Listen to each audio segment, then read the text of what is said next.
Bonjour à tous les amis, on se retrouve aujourd'hui pour le chapitre 1061 qui se nomme l'île futuriste d'Egg Id. Alors ça veut dire tête d'œuf je crois en français ou un truc dans le genre. Donc voilà, c'est un chapitre qui va nous parler un peu d'une nouvelle île, ça va faire du bien. Enfin, parce que purée, on avait marre de Monokuni au bout d'un moment. Donc sur la page de couverture on peut voir la froide odyssée des Germa Double Six qui fuit avec César. Bon bref, c'est pas très intéressant et je vais pas m'attarder dessus. Donc le début du chapitre commence avec Bonnie qu'ils ont sauvé, qui leur raconte une partie de certaines choses mais pas tout visiblement. Je pensais qu'elle allait parler direct de la rêverie, mais non, elle parle de l'île où ils sont. Que c'est une île qui a 500 ans d'avance surtout, qu'il y a le docteur Vegapunk dessus. Et d'ailleurs, à la fin du chapitre, on apprend que le docteur Vegapunk est une fille, et assez jeune en plus. On est loin du génie scientifique fou, complètement vieux, etc. Donc ça choque un peu.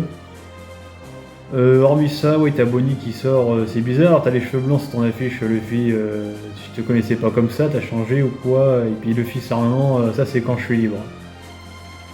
Donc ça fait un peu bizarre dit comme ça, il dit pas je suis en Gear 5 ou quoi que ce soit, il dit c'est comme ça que je suis libre en fait. Bon, ok.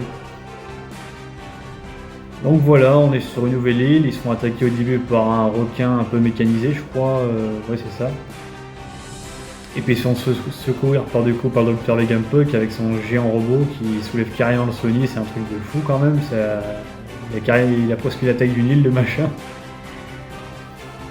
Mais voilà, il se passe pas grand chose dans le chapitre, c'est vraiment un chapitre pour dire on est sur une nouvelle île, donc ça va être centré sur les expériences de Dr Vegapunk. Sûrement sur les fruits du démon avec, je pense. Puis... Ah oui, il y a aussi un peu des nouvelles de la marine. Alors on voit plein d'autres marines qui font partie du Sword maintenant.